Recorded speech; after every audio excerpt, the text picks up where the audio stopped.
Hi there guys, welcome to another video. So today we are looking at the Warcry Sylvaneth box. Now this review is going to be broken down to a few different areas. So we're going to start by looking at the contents of this box first. Then we're going to do an overall review of the warband based on the Sentinels of Order. Then for the guys that like my Mortal Realms content, we're going to have a look at the models we got from the premium content for Mortal Realms to see what we can add into Warcry for that. So we'll start with the box. So we get our standard couple of punch boards of tokens in blue for order. We get a bunch of cards. So we get 6 for the various Kernel of Hunters, of which we get 3 in the box. We get 2 for Spite Revenants, and we get 2 for Tree Revenants, of which we get 5 models, which we can create a mixture of each. And then we get a couple for Dryads, of which we don't receive any in the box. If we come back to the cards at the very end, when we're looking through this book, so as we can tie in that information with what we've already got. So we will reference them a bit here first though. So what we've got is we can create either our 5 Tree Revenants or 5 Spite Revenants. And the reason I've got 2 sets is because there was a set in the Mortal Realms box as well. So I've managed to create 5 of each. In the cards that we receive, we get 1 leader and 1 kind of normal unit for each type, the Revenants, sorry, the Tree and the Spite Revenants. Now for the purists that like to match these exactly, it's not such a big problem here. We can create 5 models and get kind of them looking like each one of these cards and having 1 to spare. You can't recreate these poses exactly because these 2 cards, the Spite Revenant leader and one of the Tree Revenants, use the same legs, which isn't a big problem. You know, we can deal with that for this small side of it. It is a bit more of a problem when we get to the Kernel of Hunters, but we'll get there in a minute. So we can either make 5 Spite Revenants, 5 Tree Revenants, or a mixture of the 2. I would suggest doing a mixture of the 2. And the reason for that is because there's a differing points balance. So if you're scratching around for points to try and make something more of your warband, you might find it there. So that's those. The next thing we've got is the Kernel of Hunters. There's 2 that have got a 2-inch range with a double-handed weapon there. These sort of scythe things. And we'll have a look at the models in a minute. There's 2 with a 1-inch range with swords. And there's 2 with a 3 to 20-inch range with bow and arrow. They also have a small melee ability as well. Now, again, if we're looking to recreate the actual artwork from here, we can't do it. And the reason for that is that inside the box, we only get 1 model with each stance. So you can see here, this model's got 2 legs planted on the ground. There's only 1 model with 2 legs planted on the ground, but on the artwork, there's actually 4 of these that use that stance. So it's all 3 of the leaders, and then 1 other, which is this 2-handed weapon guy. But they're excellent models, so I'll give you a quick look at the ones I've made. So that's my leader with sword.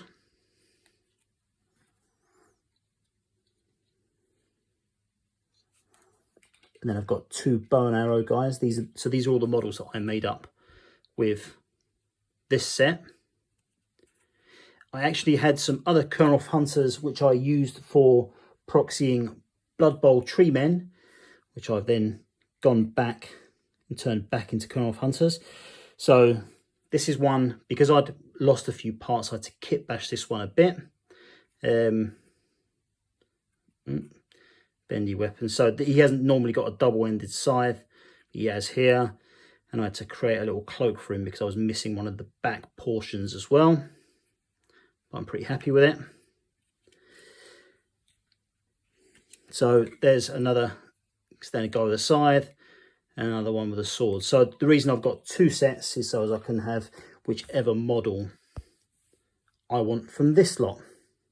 So before we move on to the abilities, we'll actually go through it, not here, we'll go through the abilities that are in the book. But the one thing to add is that for the Mortal Realms subscribers, there's a Dryad Hamadreth model, which does not feature in any way in Warcry at the moment. However, we do get a Branch Witch in that box, which we'll have a look at the stats for in a minute. So, the Warband itself is actually very good. If we focus on the models we got from the Warcry box, you can see that all of our Khönroth hunters, we've got 3 leaders here. They all have a movement of 4 and a toughness of 4 and 35 wounds. Now, they're all between 230 and 240 points. But in terms of the differences between them, we'll have a look at the melee guys first. So we've got a 2-inch range with the Scythe against a 1-inch range with the Greatsword. However, there's 1 less attack. There's 5 with the Greatsword and 4 with the Scythe. Both strength 4, which is good. The Scythe does 3 and 6 damage, but the sword does 2 and 5. Now, balance between those two, I'd probably go with the Scythe. The negative is that it's 10 points more, which is neither here nor there, but there's 1 less attack. However, all of your attacks are on a 2-inch range, so it can give you a few more options there. And again, the damage dealt is 3 and 6, so a little bit more there. So I would generally always go with the guy with the Scythe. Now, the Great Bow one, so he has a 3 to 20-inch range, 3 attacks on a strength 4, doing 2 and 5 damage, which is okay, but again, you only got 3 attacks. So it depends on who you're up against. 2 and 5 damage isn't terrific, but it's not rubbish either. But that means maximum, you're probably looking at dealing maybe 8 damage or so on average on that one, if you're lucky. And depending on your opponent's strength. They do have a melee ability, which is 3 attacks on a strength 3, doing 1 and 3 damage. And then rounding off the rest of the units in that box, we have our other Khönroths, who are all 30 wounds. Their toughness and movement is the same with 4. And then they've just got a slightly less powerful version of all of the weapon variants. So the Scythe is exactly the same, except there's 3 attacks instead of 4. The sword is exactly the same, except there's 4 attacks instead of 5. And again, with the Great Bow, 1 less attack.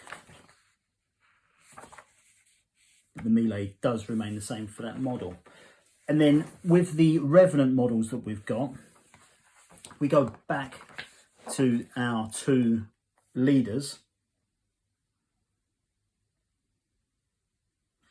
We've got the Scion, movement of 4, toughness of just 3, and only 16 wounds, which isn't great for a leader. Let's just say that. 1-inch attack, strength 4, toughness 3, doing 2 and 4 damage, but only 120 points. We've got a Shadestalker as well. Sorry, that is the Scion model.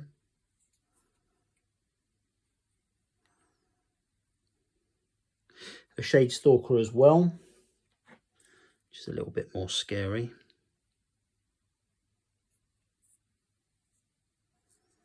Very cool. So the Shadestalker is 140 points. The base stats are the same.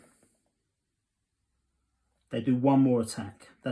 And they've got a strength of 4 against 3 for the Scion. So broadly much better, well worth the extra 20 points. So between the Tree Revenant and the Spite Revenant, the Tree Revenants are 50 points and the Spites are 70. They've both got a 1-inch attack, but everything else more or less is different. The Tree Revenants have got 3 attacks on a strength 3, and the Spite Revenants have got 4 attacks on a strength 4, but then they both deal the same damage, 1 and 3. So that covers everything that's in the box. So let's look at the stuff that we didn't get in there. So there's an Arch Revenant model, which is really good. You can pick them up for about 20 quid, I believe. You've got 25 wounds and a toughness 4, but most important thing for him is a movement of 10. So there's a big benefit there. And on 250 points, all right, so if you match him up against one of the Kernroth, he is way down on wounds, but that big movement, that 10-inch movement is really, really cool. So you've got a 2-inch attack, doing 4 attacks on a strength 4, doing 2 and 5 damage. So that's cool. We've got a branch wraith here. So that's movement of 6, which is pretty good. Toughness is just 3 and 22 wounds. So they've got so the branch wraith has got a ranged attack 3 to 7 inches, 2 attacks on a strength 3, doing 3 and 6. And then it does have an up close melee attack. So again, that's just 1 inch. 3 and 3 on hits. Sorry, 3 and 3 on attacks and strength, doing 2 and 4 damage. Then we've got the branch wraith, for which we did get a model with Mortal Realms. Pretty cool one as well. The branch wraith's stats are more or less the same as, sorry, the branch witch's stats are more or less the same as the branch wraith.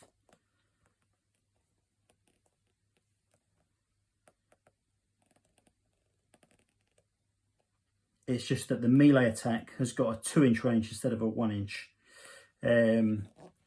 Movement of 6. Toughness of 3. And 22 wounds. So in fact, exactly the same cost. In terms of base stats, there's no reason to go for a branch wraith over the branch witch, because the branch witch has got that 1-inch advantage on attacks for the melee. The other thing we've got here is a branch nymph, which I believe comes in the Dryad box.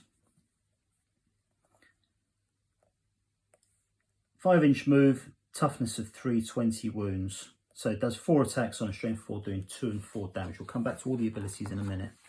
And then that leaves us finally with the Dryad. Standard Dryad, 70 points. Movement of 5 inches, which is good. It makes it a good alternative to the Spiked Revenants. Toughness of 3 and 10 wounds. So 2 more wounds than the Spiked Revenant. Do 4 attacks on strength 3, doing 1 and 3 damage. So I can't see a great benefit in going for Spiked Revenants over Dryads. Dryads are pretty solid in comparison. There's a few differences. There might be some difference in the abilities as well, that kind of thing. But yeah, pretty good. So let's look at the abilities anyway, the fighter abilities. So we've got a double draw from the Spirit Song. Remove a number of damage points allocated to this fighter, equal up to half the value of his ability, rounding up. Okay, so that's cool. For a double, good chance of getting a double 6, you can relieve 3 damage. Got another double, trample underfoot, and that is for the bigger models. So these Kernroth models, those have got a double trample underfoot. Pick a visible enemy fighter within 1 inch of this fighter. Roll a number of dice equal to the value of this ability. For each 4-up, allocate 1 damage. Okay, then we've got Shrieking Terror, another double. This is available to the Shade Stalker and the Spiked Revenants. Pick a visible enemy fighter within a number of inches of this fighter equal to the value of this ability and roll a dice. On 3 up until the end of the battle round, that fighter cannot make move actions or disengage actions. So that's very good, actually. That is good. That's one of the ones that is available to, if you're playing the Shade Stalker or any Spiked Revenants, that's going to help you to lock up some of your enemies. So if you're up against maybe some of the Orc Warclans or something like that, or maybe some ogres, you need to put some distance between you and them. That's a good way to do it. Then we've got a triple, Enrapturing Song. So the Branch Nymph and the Dryads have got this one. Pick a visible enemy fighter within a number of inches of this fighter equal to the value of this ability. Until the end of the battle round, add 1 to the attack's characteristics of attack actions made by friendly fighters with both the Sylvaneth rune mark and the Scout rune mark. So that is only Dryads that target that fighter. Okay, so Dryads at 70 point a model. You know, if you're flooding the field with those and you get a few triples, it can be quite effective. Then we've got the final fighter ability, which is another triple, or walk with the spirit paths. And this ability is available to the tree revenants. Okay, so noticeably less efficient in terms of strength and number of attacks than the spite revenants, and less attacks than the dryads. So let's see if this makes up for it. Remove this fighter from the battlefield and set them up anywhere on the battlefield floor more than 5 inches away from any enemy fighters. So that is pretty good. You can capture an early objective, or you can go and assist a fighter. So you can do this at the beginning of his move, so you can get him into battle. More than 5 inches away from any other from enemy fighters, and they have a movement of 4. So yeah, they can get into that inch, so as they can start attacking as well. So pretty good. Right, let's look at the leader ability. So we've got a double Zephyr Spite's Tail Pincers.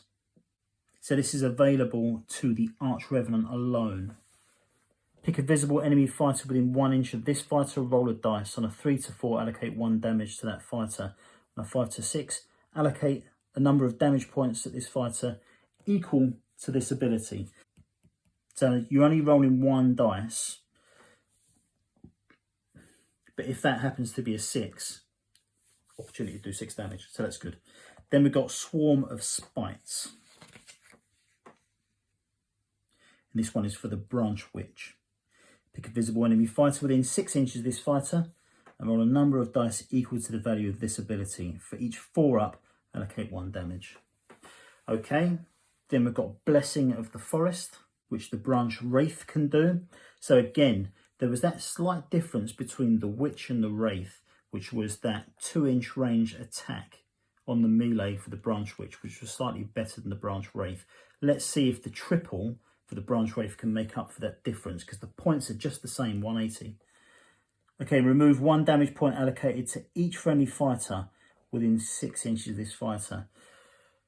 Okay, so it's only 1 damage point, but if you've got a lot of guys there within 6 inches of your Branch Wraith, that can be pretty good.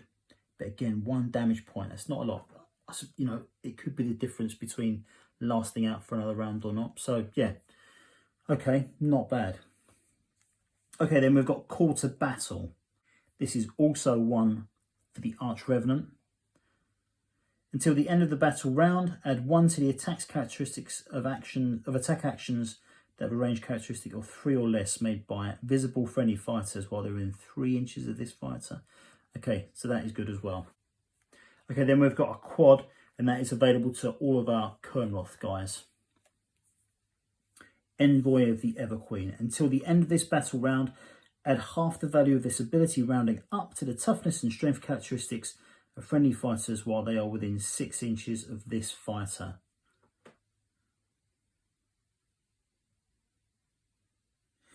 So I know it's unlikely to be getting a quad of 6s, but you know, maybe if you get a 3 or a 4 means you're going to be adding an extra 2 to toughness and strength to everything within 6 inches.